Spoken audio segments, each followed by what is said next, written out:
Good morning, everybody. Oh, thank you.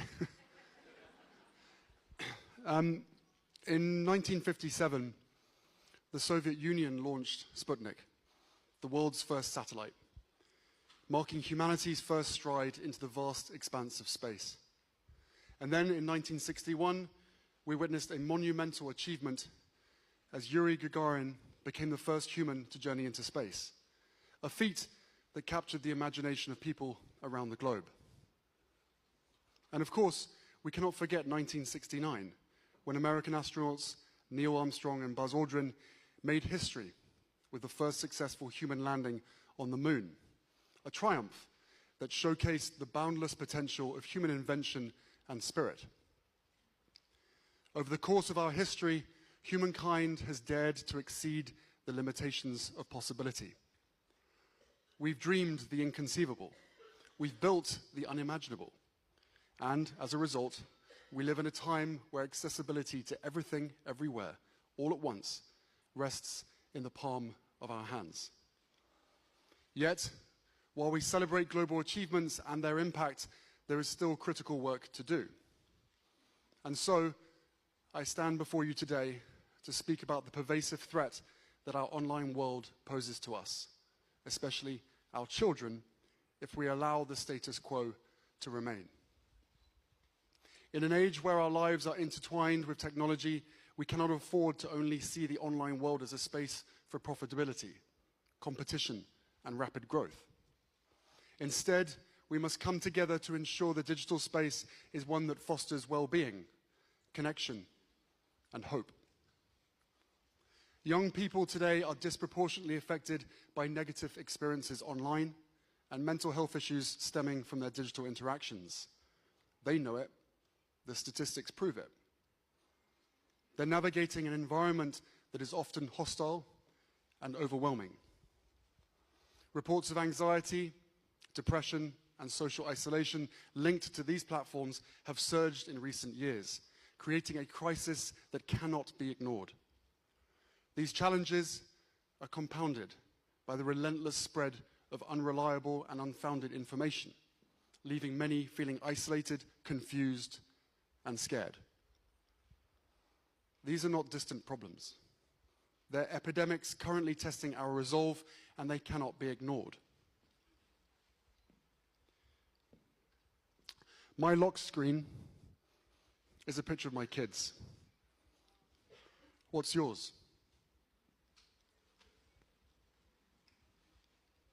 These children, and thousands more, meant the world to their families. The beautiful faces you see before you, their smiles, their dreams, all lost. All too soon, and all because of social media.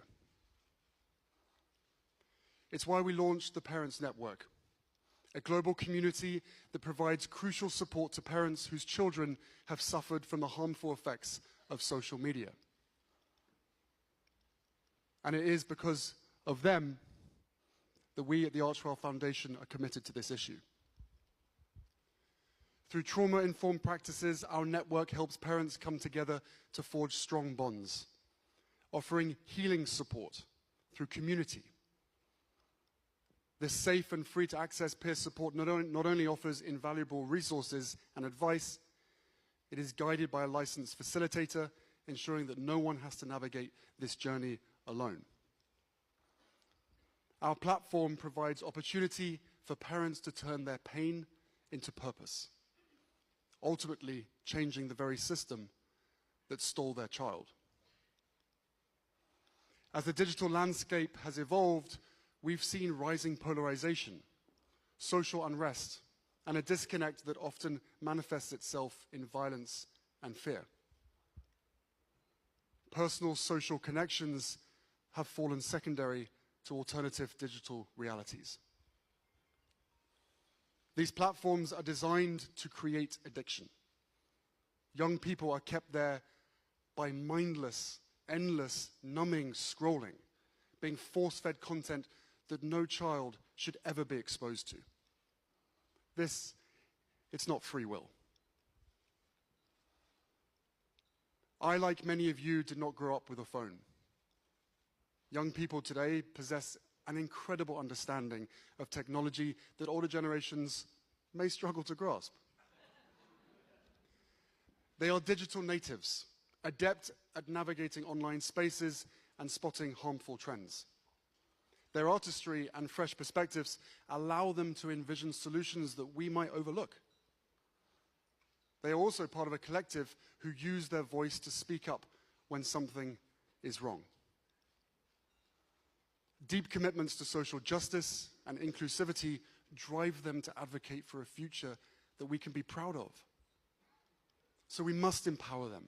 We must listen to their experiences, understand their perspectives, and provide them with the resources that they need to navigate and shape the digital world, something that we keep at the core of our work. We must raise them to know that IQ without EQ will always fall short. We must provide them with spaces to innovate and advocate for solutions that prioritize safety, respect, and empathy. And while we embolden both youth and parents to be in the conversation, we must also hold those in power accountable. The first ever global ministerial meeting focused on ending violence to children will take place in Colombia this November. And it is where, for the first time, there can be global agreement on prioritizing child safety and protection online.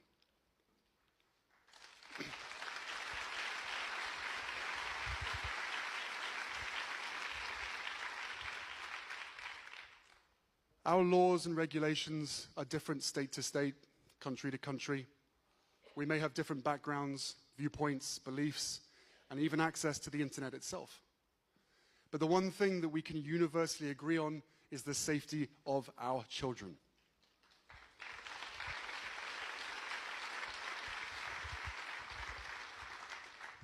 So why do the leaders of these insanely powerful social media companies still refuse to change? Why are we holding them to the lowest ethical standards? In any other circumstance, a business would commit all resources to fixing the bug. Instead of providing parents with more tips and tricks for navigating hostile environments, shareholders need to demand change.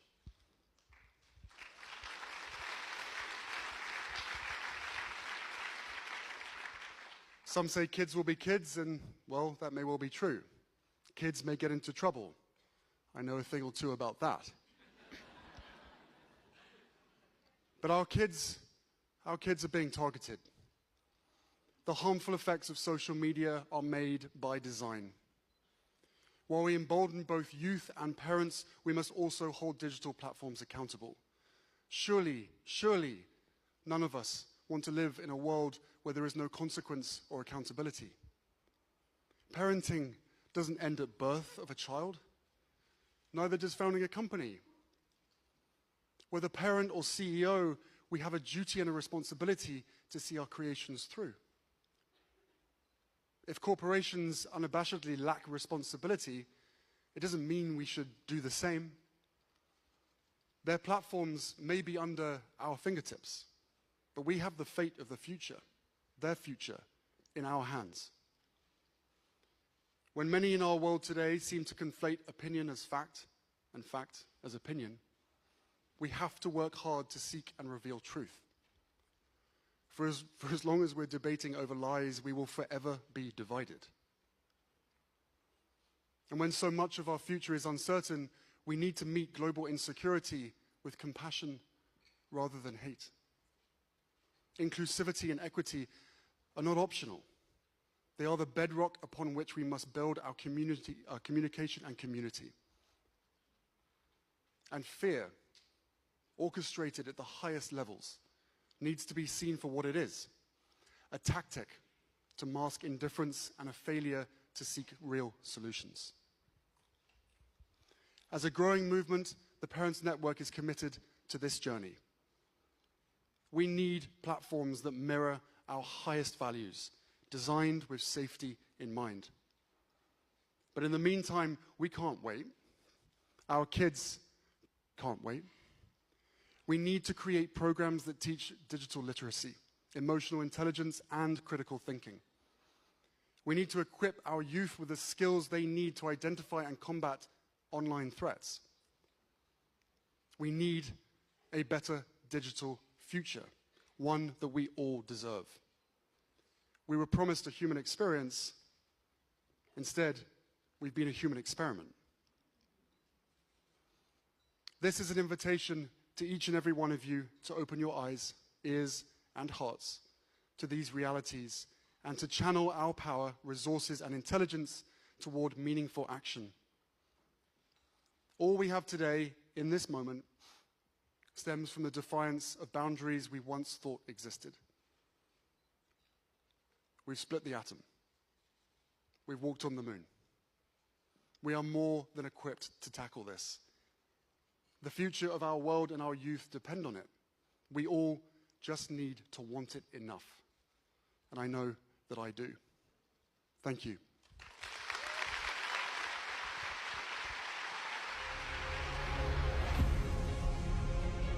Terry, thank you for your leadership, for your heart, for your vision, for sustaining the legacy of your mother, and for inspiring a whole new generation around the world to be engaged in this critical work against the scourge of landmines.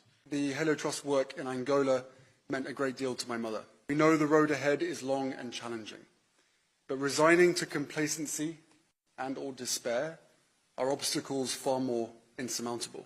Angola, facing a myriad of urgent challenges, remains steadfast in this mission. The work being done in Angola will undoubtedly have a profoundly positive effect on the lives of its people and all those who visit its natural beauty. And let's finish the job for all our sakes, so we too can look back in awe and relief. Thank you.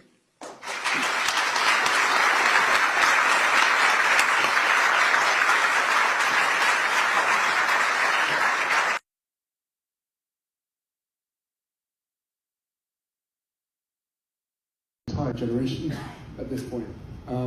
But every single one of you has a passion project that you are focused on.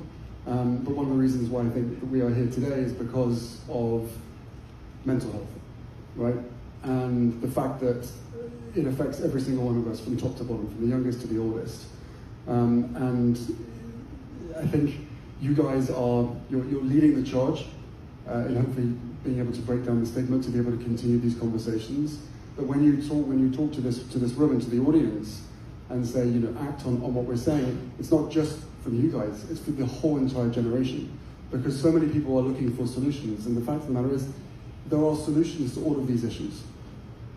And I applaud you, certainly at your age, to be on this stage, to have the confidence that you do, and to be able to speak as clearly and as passionately as you do. And I know that my mum would be incredibly proud of you guys, not just you, but all of the award winners. And Tessa, you've been in this for a very long time, so thank you for that as well. But the way that you do it, your activism, your compassion, those two things are so true to how my mum led her life and what she believed in. And the way that you do it is incredible. So thank you. Thank you. Thank you so much. You rightly said, I've been at the dialogue for so long. I've seen so many young people bring fresh ideas, innovative ideas, to tackling age-old problems that we think can never change. And suddenly a young person walks into the room and they go, oh, that's so simple, we can do this. That's why we need your voices. What do you guys think? Well, of course, I must agree. Yes, we do have the power to change the world, and we're already doing that through the projects that we plan and we implement, the partnerships, co-creation with, I would like to say intergenerational co-creation, which is very important as well. I believe that young people should lead, but I also believe that we can learn as well in how we champion our causes. But I would also add that a big part of young people leading is getting the support, which is why what Diana Ward is doing is so incredible, because you provide a platform of support for us through the mentorship and the connections that you facilitate. I would also say for persons here that may be interested in supporting young people as well, to consider action in that through financing and providing mentorship as well. because a lot of times we tout this statement, we believe in young people, and I always like to say, you should put your money where your belief is. So it would be really good to see a bit more actionable support coming forward. I'm just going to take a lot of quotes from Christina. Put your money where your belief is. That's wonderful. I love that. Can we just write that down? And, yeah, amazing. Thank you, Christina. Kiara. Childlike innocence, some people call that naivety. It's an important skill to have. No matter where you work, no matter how old you are, I think it's important for us to always believe that we can change things, even if it doesn't work or succeed the first time around. But if it wasn't for these large organizations or prominent figures like Prince Harry and Tessie and the Diana Award, we wouldn't be able to do what we do, or anything else when it comes to advocacy, when it comes to trying to change the status quo, because it doesn't just take one hand, it takes multiple. So yeah. Thank you. Wow, Harry is back on the global stage with a bang. No other word to describe it. Before we jump into this one, you know the score. Happy Tuesday. Comments are open. Would love your opinion. So the global digital media industry is covering Harry extensively this week in New York and in other locations as he continues his mother's legacy. I love the way he described that. This time speaking at Halo's event about clearing landmines in Angola. Couple of thoughts from me as ever. Great to see that he has an appropriate level of security whilst he's travelling. We've all seen pictures of him in New York with an appropriately sized security detail. Secondly, he's on the global stage with ambassadors, famous people, people in the media, film industry, etc.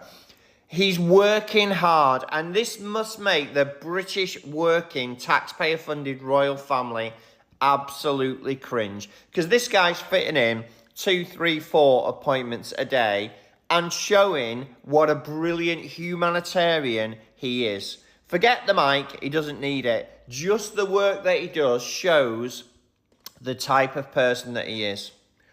His following's big. Bigger things are coming. Let me know in the comments what you think. Hello my people, Lady Rose here. How y'all doing? To all my new subscribers, you're welcome, and my returning subscribers, y'all know I love you. I'm loving this. Prince Harry in New York, hanging out with American celebrities, American royalty. You can't beat this. No, you can't. I wonder where his brother at. I haven't seen his brother for a minute. I saw the dude went to Scotland a few days ago. People almost threw eggs on him. I was enjoying myself watching that video. And that guy is the future king of England. I saw him in Scotland and nobody even wanted to welcome him. Yeah, don't look at my shirt. I'm just coming from walk. And I just needed to stop and talk about this thing real quick. Yeah, before I get ready and go to my office. But, you know, I love the juicy stuff like this. You know, I saw Prince Harry hanging out with our royalty and also with the Belgian royalty. I saw Queen Matilda. Of Belgium. I saw her hugging Prince Harry. And you know who gonna be mad? The Queen Escort, the Night Lady, the Homewrecker, the Mistress. Oh, she gonna be mad. She ain't gonna like Queen Matilda after this one. She gonna be, why the hell did you give that guy a hug? You know that guy is against us and we are cousins. My husband is your husband's cousin. If you all guys didn't know. Yeah, the King Leopold I was also German. And the King Leopold I is the King Leopold II's father.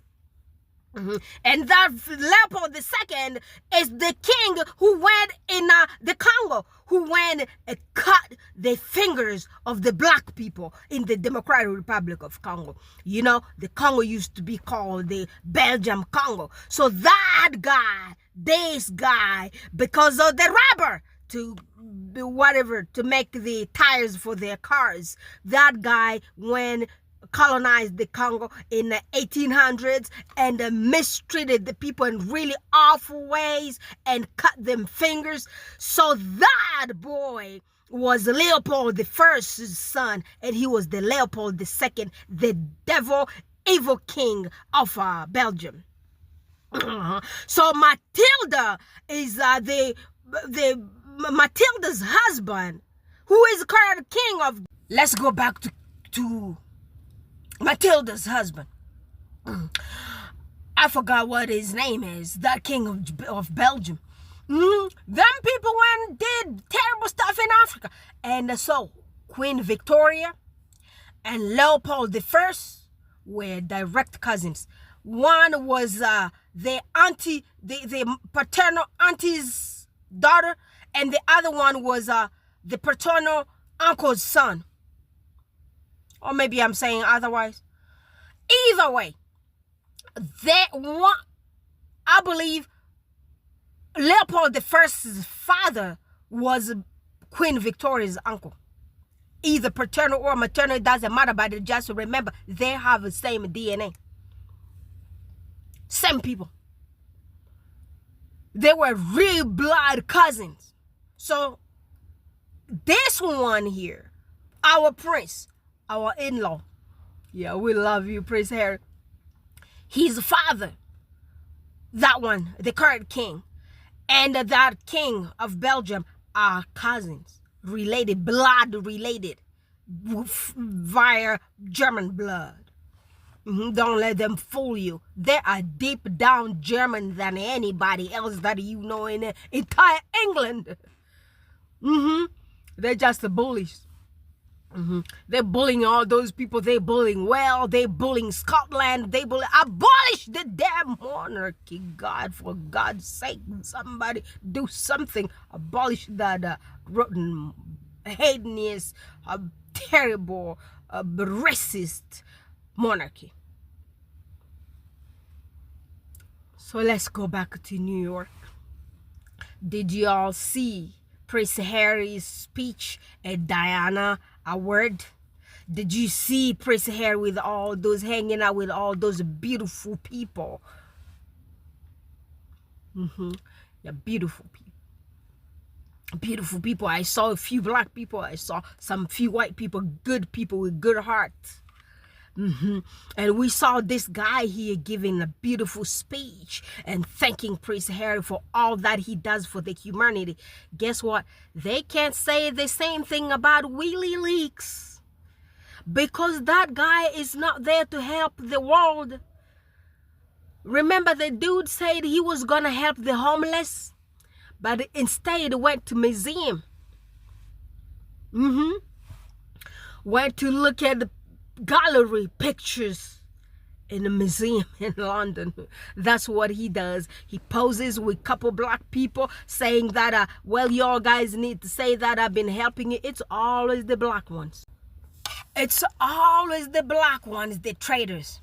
Why do you trade your own race? You know what these people did to us. Why bow down to them? Why support them? You house ninjas, I'm talking to you, and including you, Janet Jackson, house ninja. You went and cut your nose to even resemble them people, but guess what? God is good. I can't stand these house ninjas. I don't care if you are my blood brother or sister. I'm gonna throw you out there in trash. I ain't never gonna stand by you. I don't know if my mama or my daddy would give her birth to some kind of slave mind individuals. I don't like y'all, house ninjas, all of y'all. Some of them house ninjas like Janet Jackson is rich. But these other ones supporting Bully, the ones supporting him, they're homeless, for God's sake. They're homeless, like giving good testimony about him helping them. Posing with him in pictures to give him some kind of credibility. You don't value yourselves. House ninjas. You are worthless. You don't deserve to be even called a black individual. Because you're not. I don't like you.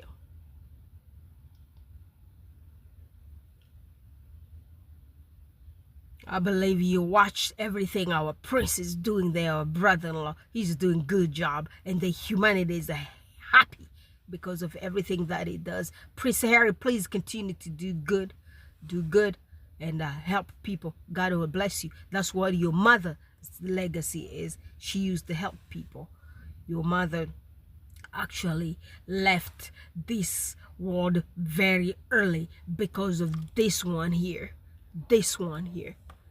You know who you are, Night Lady, Mistress, Camilla the Rat.